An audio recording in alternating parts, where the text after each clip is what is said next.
Je rentre de soirée avec mes potes, il est quasiment 2 heures du matin, il est 1h52 à l'heure à laquelle je vous parle. Et, euh, et j'avais pas forcément prévu de faire une vidéo, j'avais même pas forcément prévu de faire quelque chose en particulier. Je pense que je voulais juste aller me coucher et en fait je me suis posé devant mon ordinateur et, euh, et en fait j'ai une liste de sujets dont j'aimerais parler dans un petit bloc-notes en vidéo et en fait je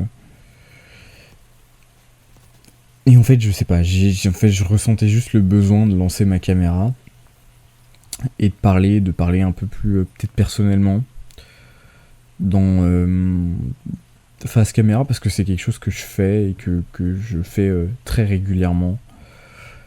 Je fais des journaux de bord très très régulièrement. Alors ça s'est étalé de façon un peu particulière dans les 5 dernières années de ma vie. J'ai eu des grosses périodes où je faisais des journaux de bord quasiment tous les jours, qui duraient disons qu'au début c'était assez court et assez concis, ça durait rarement plus de 30 minutes, c'était entre 20 et 30 minutes. Et puis ça prenait de plus en plus de temps dans mes journées. J'ai eu des grosses périodes où tous les jours je partais me balader en forêt et en fait j'extériorisais ce que j'avais sur le cœur, j'extériorisais ce que je pensais, mes pensées les plus profondes. Jamais personne n'a regardé un seul de mes journaux de bord. Et c'est pas quelque chose qui a été fait dans le but de partager. Et même il y a, j'ai envie de dire, beaucoup de bullshit. En fait, c'est pas vraiment du bullshit, mais c'est beaucoup d'informations qui sont très propres à moi et qui sont très situationnelles, qui dépendent d'une période de ma vie. En fait, c'est aussi beaucoup de partage de ressentis. Il y a toujours en fait une partie réflexion, mais il y a aussi une partie partage de ressentis. Et des fois, j'allumais juste ma caméra pour me vider et pour m'exprimer. Et je pense que c'est un bon moyen d'extérioriser, et ça a toujours été le moyen que j'ai favorisé. J'ai jamais été très communicatif sur mes problèmes à tout niveau de mes relations, que ce soit mes amis, ma famille, ma copine. Ça a jamais été, j'ai jamais été comme ça. J'ai jamais été de là très prompt à partager mes doutes, mes vagues à l'âme, mes pensées. Mais c'est inhérent à chaque humain, et je pense, enfin c'est pas je pense, c'est on passe tous par là, par des doutes, par des remises en question, et par des moments de réalisation où des fois on se rend compte que on n'est pas forcément à l'endroit qu'on aimerait être à l'heure actuelle. Et ce soir je suis rentré et je me suis posé sur YouTube, chose que je fais en somme assez rarement en fait. Comme je vous l'ai expliqué dans une autre vidéo, moi j'ai une playlist YouTube par mois où en fait j'ai un nombre attitré. Alors c'est à peu près une centaine de vidéos YouTube que je dois regarder chaque mois, et à chaque fois qu'il y a une vidéo qui me semble intéressante sur mon feed, que ce soit le titre, le sujet ou la miniature, je la mets de côté. En fait, je la mets dans la playlist du mois suivant, et du coup le mois suivant je la regarde, et ainsi de suite. Et ça fait plusieurs années que je fonctionne comme ça, et c'est ma manière de regarder YouTube. C'est vrai que je consomme quand même assez peu YouTube impulsivement. En fait, ça vient surtout d'un trop plein de vidéos, parce que j'ai parfois trop de vidéos à regarder. Et en fait, c'est pour ça, enfin c'est pour éviter un peu une divagation de je vais de vidéo en vidéo, et en fait je m'en sors pas. Et c'est typiquement ce qui s'est passé ce soir. Et je suis tombé, oui d'ailleurs, j'ai ma fenêtre qui est ouverte, il pleut, donc je sais pas si vous l'entendrez, il y a des orages aussi.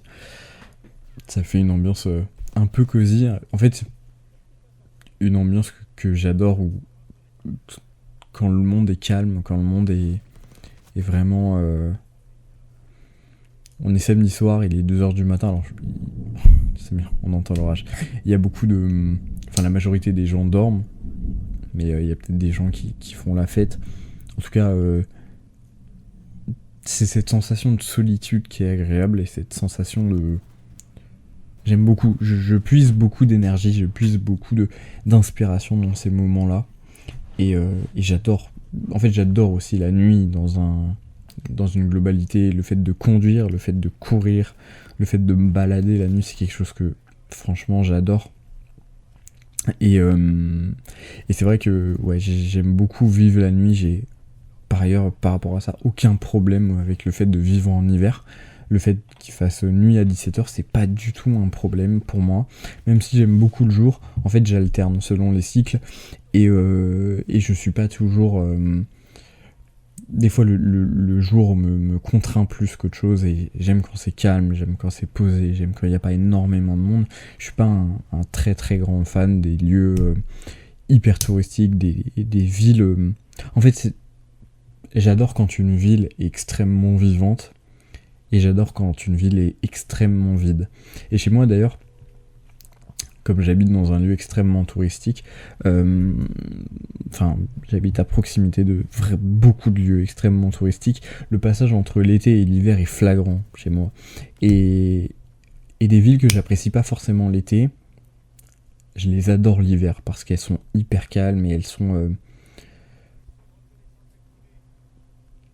vides en somme. Et c'est dans ces grands espaces vides qui sont blindés l'été et en fait l'hiver il n'y a personne, c'est dans ces grands espaces vides que je trouve énormément de ressources, que ça m'apaise, ça me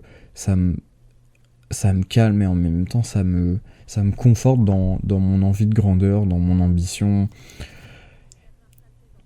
Et c'est quelque chose qui me ressource profondément. C'est quelque chose que j'apprécie profondément. Et outre les villes, j'aime les grands espaces vides, c'est pas du tout quelque chose qui me fait peur. J'aime me balader en bord de mer et regarder à gauche et à droite et il y a littéralement personne. J'ai des grandes plages près de chez moi, mais que ce soit des grands espaces forestiers, des grandes clairières, même en montagne, c'est quelque chose que j'adore.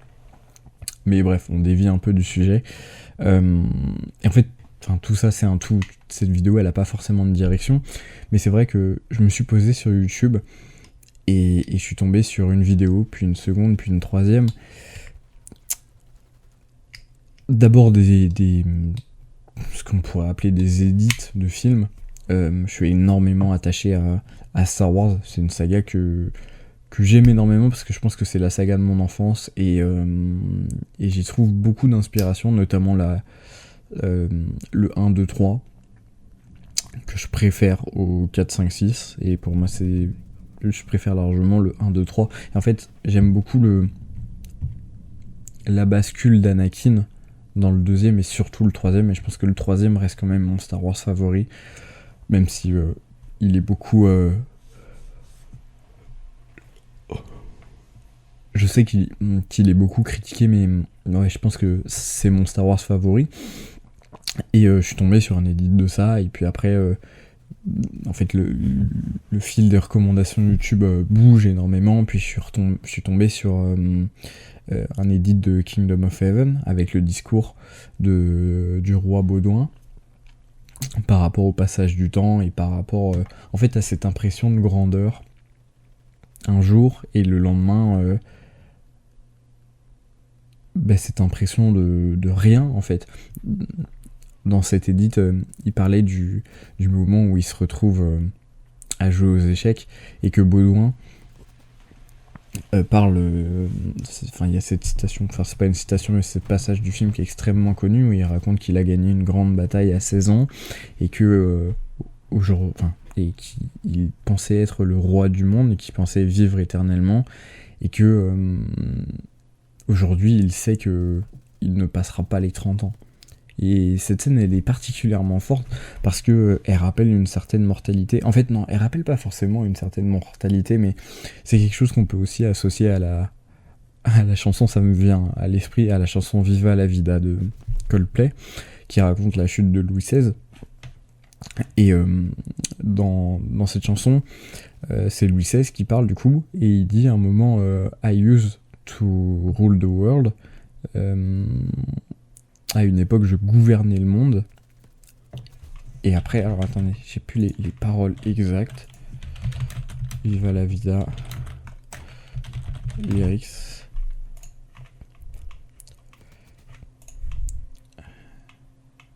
C'est au début.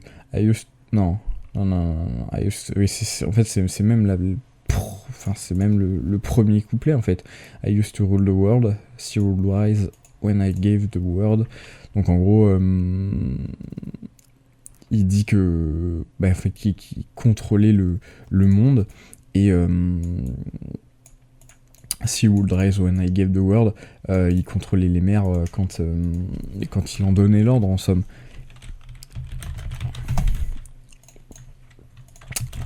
Et après, la chanson, elle poursuit.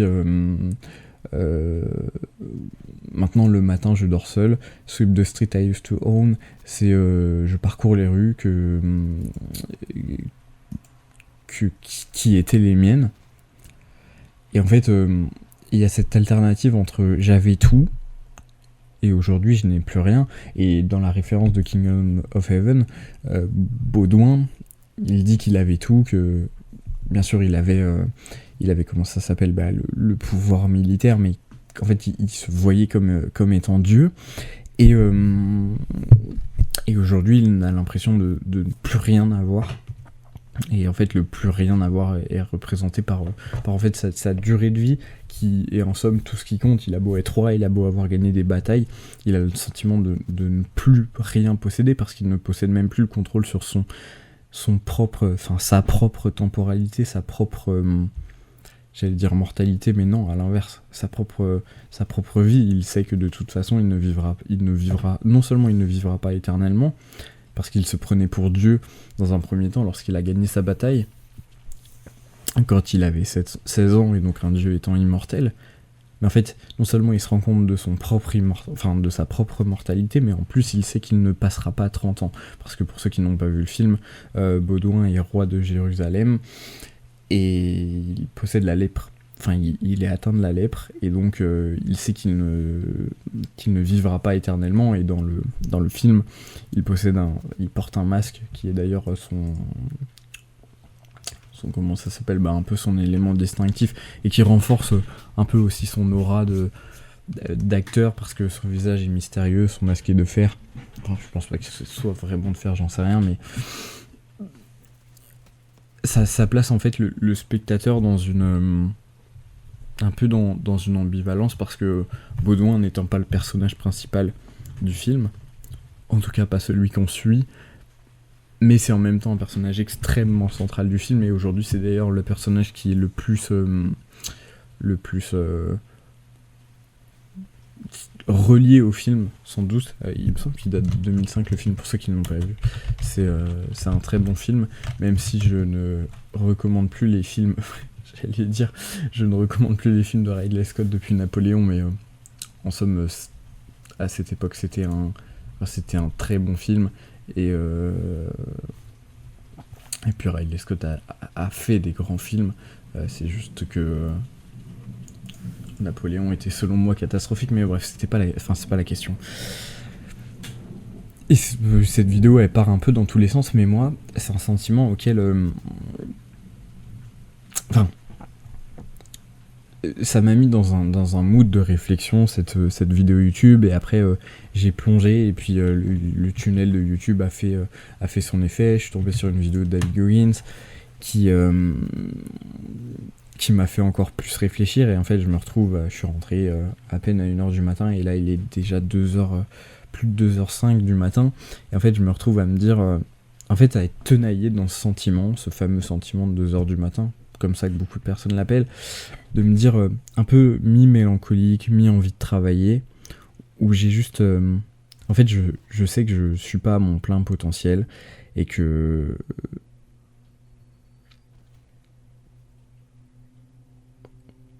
ça me bouffe, en fait. Ça me bouffe mes décisions, ça me bouffe... en fait, ça me bouffe ma vie en global. J'avais cette réflexion il y a peu de temps. C'est vrai que je suis parti une journée avec ma copine cette semaine, et je savais qu'on partait cette journée, je savais qu'on passait peu de temps ensemble, en somme. On restait une nuit plus une journée complète, donc 36 heures en somme, ensemble, en somme, et je le savais d'avance. Et pour compenser, on est parti le mercredi, et pour compenser, j'ai fait une nuit blanche le lundi, enfin dans la nuit du dimanche à lundi, parce que j'avais tellement anticipé cette culpabilité du fait de passer 36 heures sans pouvoir travailler, sans pouvoir avancer dans mes projets, que j'ai dû j'ai dû compenser tout simplement parce qu'il me fallait plus d'heures, parce que je voulais pouvoir partir en me disant non mais t'as fait ton maximum, t'as vraiment bien bossé, etc. Et c'est là où je me rends compte à quel point ça me travaille, et c'est quelque chose qui m'impacte et dans lequel il faut que je fasse plus d'efforts. C'est un domaine dans lequel il faut que je fasse plus d'efforts, et en vrai je le sais, si vraiment je veux être un maximum productif, il faudrait déjà que je commence par traquer toutes mes dépenses de temps qui sont inutiles, et il y en a vraiment pas mal où je perds du temps sur des choses futiles qui sont pas intéressantes, etc. J'ai désinstallé Instagram de mon téléphone. Le problème, c'est que c'est mon moyen de communication principal avec mes amis et avec ma copine, donc je vais le garder uniquement sur ordinateur, je vais bien voir ce que ça fait. Mais en fait j'ai cette et c'est con parce que j'ai 22 ans, mais j'ai cette pression du temps qui passe, j'ai cette pression qui d'un côté est en fait extrêmement compliquée, parce que quand je regarde en avant, je me dis putain, j'ai 22 ans, je suis jeune, etc. Mais en fait quand je regarde en arrière, je me dis mais où sont passées mes 5 dernières années ? Et j'ai l'impression que les 5 dernières années de ma vie sont passées comme un claquement de doigts. Et même si j'ai fait énormément de choses, parce que c'est extrêmement biaisé, je suis parti... j'ai couru des marathons, j'ai été pompier, j'ai fait je sais pas combien d'interventions, j'ai passé énormément d'été, j'ai lancé plein de projets, j'ai adopté un chien, etc. Je suis parti en voyage un nombre incalculable de fois, dont certains pour voir ma copine, certains pour courir des marathons, certains en famille. Donc en fait, j'ai fait énormément de choses lors de ces 5 dernières années. Mais quand je regarde en arrière, j'ai l'impression que je n'ai pas évolué. Et c'est ce vide abyssal où je me dis mais qu'est-ce que t'as fait de tes 5 dernières années ? Et en fait j'ai juste envie de compenser, de travailler encore plus. Et ça me rend fou de me dire qu'il est 2h du matin, je suis un samedi soir, je rentre de soirée avec mes amis, et la première pensée que j'ai, c'est de me dire non, tu peux pas aller te coucher parce que t'as pas fait assez. Tu peux pas aller te coucher parce que les 5 dernières années de ta vie, elles ont pas été assez productives. Tu peux pas aller te coucher parce que aujourd'hui, tu n'es pas la personne que tu souhaiterais être. Tu ne fais pas tu n'as pas atteint les objectifs que tu aurais souhaité atteindre. Et tu dois travailler, tu dois compenser. Et c'est quelque chose qui est extrêmement malsain.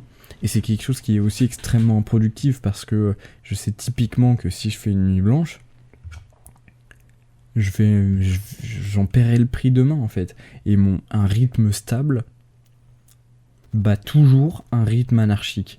Je le sais. Mais en même temps, si je vais me coucher là tout de suite, et si j'étais allé me coucher après avoir vu ces vidéos et que je n'avais pas allumé ma caméra, j'aurais tourné dans mon lit pendant 1 heure, et en fait j'aurais peut-être fini par me relever, par travailler, ou peut-être que j'aurais trouvé le sommeil à 4h du matin, et qu'au final ça m'aurait tout autant décalé. Et en fait j'aurais culpabilisé parce que j'aurais été dans mon lit et je me serais dit putain mais mec, t'aurais dû bosser, tu vois, ces 2 heures que t'as perdu à tourner dans ton lit, à prendre ton téléphone, parce que j'aurais aimé souhaité trouver le sommeil, je les aurais considérés comme étant perdus. Et je suis là à 2h15 du matin, à tourner une vidéo dans ma chambre, à faire un journal de bord, parce que pour différentes raisons, parce que le temps passe, parce que je suis pas la personne que j'ai envie de devenir.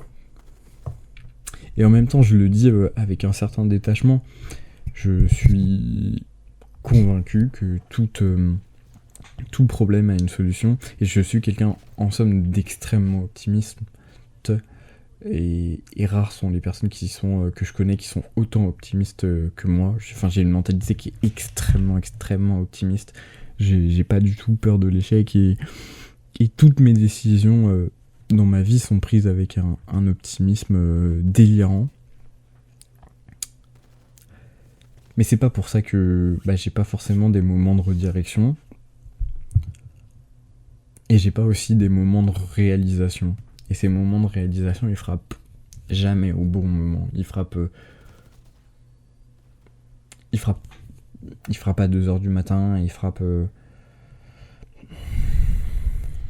c'est vrai qu'il frappe rarement au bon moment. Mais en même temps, c'est une opportunité. Parce que quelqu'un qui se complaît dans sa médiocrité, ou qui n'a pas ces moments de réalisation, ne se rend pas compte de l'erreur qu'il est en train de faire. Et donc moi, mes moments de réalisation, ils servent aussi à rediriger mon énergie, et à me dire, ok, t'as ces moments de réalisation, t'as ces doutes, où tu te dis où tu regardes en arrière et tu te dis que tu te demandes où le temps est passé, et donc tu sais qu'il faut faire quelque chose. Une personne qui n'a pas ces moments de réalisation, elle peut faire 5 ans, 10 ans, 15, 20 ans dans une vie qu'elle n'a pas envie de vivre. Et en fait, jamais elle ne se pose les questions, et peut-être que un jour, et c'est souvent comme ça que ça se passe, les questions s'imposent d'elles-mêmes en fait. Parce que une personne perd son taf, se fait quitter, et a un décès ou un problème de santé, et c'est souvent à ce moment-là que on commence à prendre le recul et à se dire, putain, j'ai pas fait les choses que j'aurais dû faire. J'ai pas mené ma vie comme j'aurais dû l'amener. Et moi, j'ai envie de l'amener de la façon la plus éclairée possible, la façon la plus consciencieuse possible. J'ai envie d'avoir un regard sur moi-même qui soit en somme parfait, et c'est quelque chose dont je suis fier, c'est que j'ai fait énormément d'introspection durant ces 5 dernières années. Je comprends et je sais vraiment à quel point je fonctionne, et je pense que j'ai une rare connaissance de moi-même, parce que j'ai passé aussi énormément de temps avec moi-même, donc je suis à l'aise dans mes émotions, dans mon corps, dans ma façon de travailler, etc. Même si ça encore, ça peut... Voilà, comme je vous l'ai dit, ça se bosse, et ça se bosse d'ailleurs toute la vie. Mais je sais aussi que je pourrais faire mieux. Mais je sais en même temps aussi que tout prend du temps, et le fait de vouloir rusher les choses,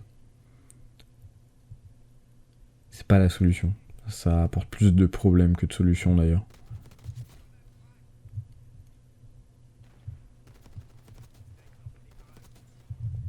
Bref, c'est normal d'avoir des doutes.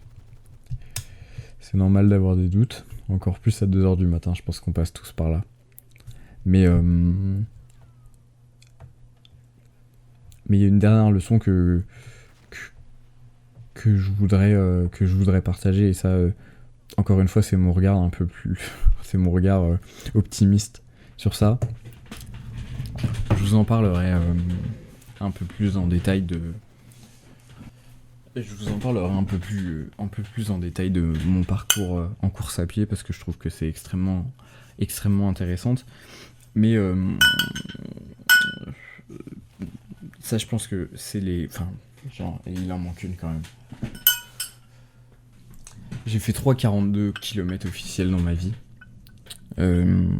Mon premier, c'est le marathon de Paris en 2025. Mon second, c'est un trail près de chez moi, 42 km.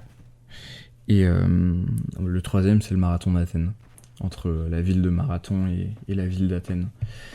J'ai participé, j'ai fait d'autres 42 km de mon côté, j'ai fait d'autres marathons de mon côté.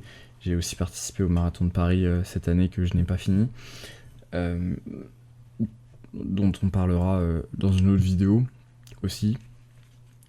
Mais il faut savoir que ces 3 courses, et en particulier ces 2-là, celle de Paris et celle d'Athènes, font partie logiquement des challenges les plus compliqués que j'ai eu de ma vie.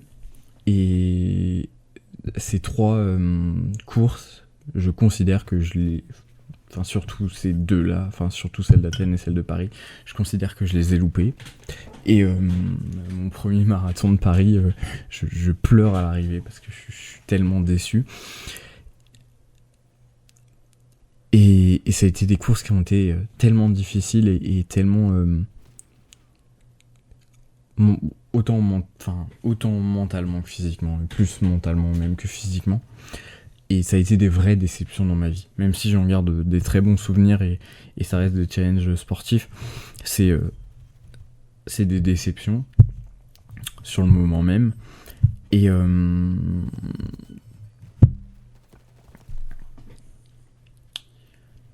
mais ça m'a jamais empêché de remettre mes chaussures pour retourner courir. C'est-à-dire que des runs de merde dans ma vie, des courses et même des entraînements de merde, j'en ai fait. J'en ai fait des centaines et des centaines. Et des projets que j'ai foirés, ça a été pareil. Des objectifs que j'ai foirés, j'ai l'impression d'avoir échoué sur tellement de points différents. Mais la morale de tout ça, c'est que le lendemain, j'ai toujours remis mes baskets et je suis toujours retourné courir. Et le marathon que j'ai fait à Paris cette année, j'ai DNF au 32e kilomètre suite à une douleur à la cheville. Mais ça m'a pas empêché de reprendre un dossard pour un marathon près de chez moi l'année prochaine. Et ça m'a pas empêché de reprendre l'entraînement. Ça m'a pas empêché de remettre mes baskets et d'aller courir. Et c'est le conseil que je donnerais à tous. C'est normal d'avoir des doutes, c'est normal d'hésiter, c'est normal d'avoir des moments où, comme j'ai dit tout à l'heure, de réalisation où on pense que ça va moins bien. Parce qu'on semble pas aligné avec ses objectifs ou avec ses envies. On semble pas aligné avec la personne qu'on souhaiterait être. C'est normal. Mais si je peux vous donner un conseil, c'est le lendemain, remettez vos baskets et allez courir. Et ça, c'est vraiment une vision optimiste des choses. C'est que peu importe le nombre de fois où j'ai fait des runs de merde, et je peux dire que j'en ai fait des runs de merde, parce que j'en ai couru des 1 km avant d'avoir cette médaille. Et de ça 3 ans auparavant, j'étais incapable de courir plus d'1 kilomètre sous les 5 au 1000. Je crachais mes poumons, j'étais incapable. Mais le lendemain, j'ai toujours remis mes baskets et je me suis toujours poussé. Résultat, 1 an après, je franchissais la ligne du marathon de Paris, certes avec un temps qui ne me convenait pas, même s'il est largement supérieur 3/4 du temps des marathoniens. Mais j'ai toujours remis mes baskets et je suis toujours allé courir. Et demain, ça changera pas. Je sais que demain, je me lèverai et que tout continuera. Et je peux que vous recommander de faire de même. Bref, prenez soin de vous, portez-vous bien, on se retrouve demain à 18h, comme d'habitude, comme tous les jours. Et portez-vous bien.